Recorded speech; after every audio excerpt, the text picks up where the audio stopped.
So my main focus of the cover art I really wanted to portray is the inner conflict that human beings experience between a structured society and human nature, which in this case represents the forest. And on one hand, I have one of, it's the same female, and on one of her faces it incorporates the forest, and her hair interweaves into flowers and vines, and it has a green color to it. And she's facing herself, and then on the other side, she's mainly the city, and she's wearing a warrior-like crown in gold and silver and more colors that represent the city, and her hair is up really slicked back in a structured manner, and I did very straight lines to portray control. And then when it came to the font, I also did Midsummer is in more of like your typical Greek fashion, and then Night is more of like a cursive flow. It actually all connects into one line. It actually doesn't break. And then when I did Dream, I actually did it to where it's smearing across the page, because one of the aspects I also wanted to include is how the dream-like structure and your use of imagination. So I wanted really the whole art to kind of come back in a very flowy, dream-like manner. Dreams are my reality, the only kind of real fantasy. So what did you believe was the actual overarching theme of A Midsummer's Night's Dream?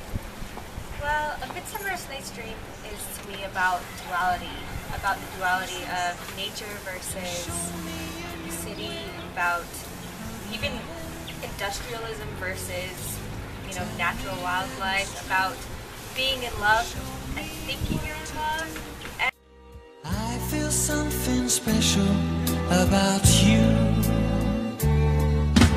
Dreams are my reality. Richard Sanderson's reality, because it just perfectly nails the lyrics and the dreamlike quality of the song. It perfectly nails the confusion and the clouded atmosphere of the entire play. He talks about how illusion is his reality, and for the better part of the play, the fairy's illusion is the reality for the characters. Which character did the group decide to portray through music? Well, we actually chose to go ahead and represent all of the four lovers as a whole, because they kind of go through this journey all as a group, and since they all have like their own stories, but they all have kind of the same thing going on. I put a spell on you because you're mine. Stafford chooses this song particularly because of the simplicity of the lyrics and how it perfectly illustrates the state of love-struck stupor that these characters obtain during their journey in the forest. The melodic tone of Marilyn Manson's voice really portrays the intense desire and obsession that takes over these characters. I don't care if you don't want me, 'cause I'm yours, anyhow. If you listen to the song, he even has this really dark undertone in the melody and in his voice that really encompasses their situation and the control that these emotions have over their actions. Well, I picked Apocalyptica's Romance, and that is a song that is purely instrumental.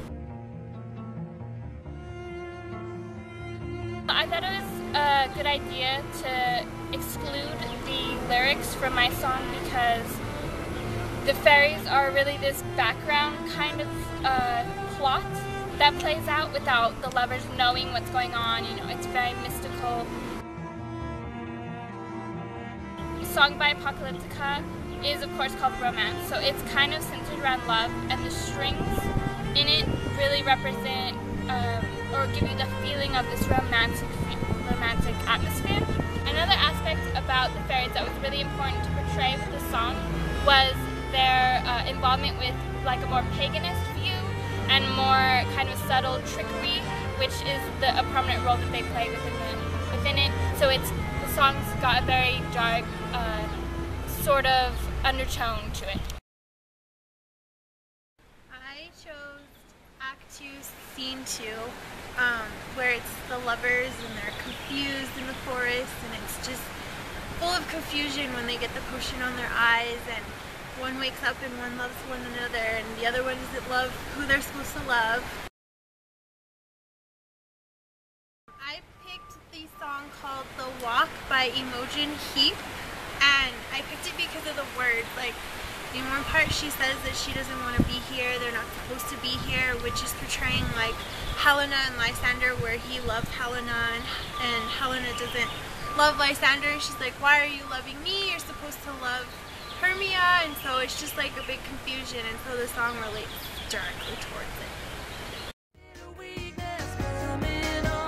It's not meant to be like this, not what I planned at all.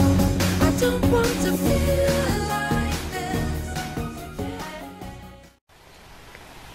So the beginning of this song starts out pretty slow, which is in representation of the lovers waking up in the forest, not knowing exactly what's happening.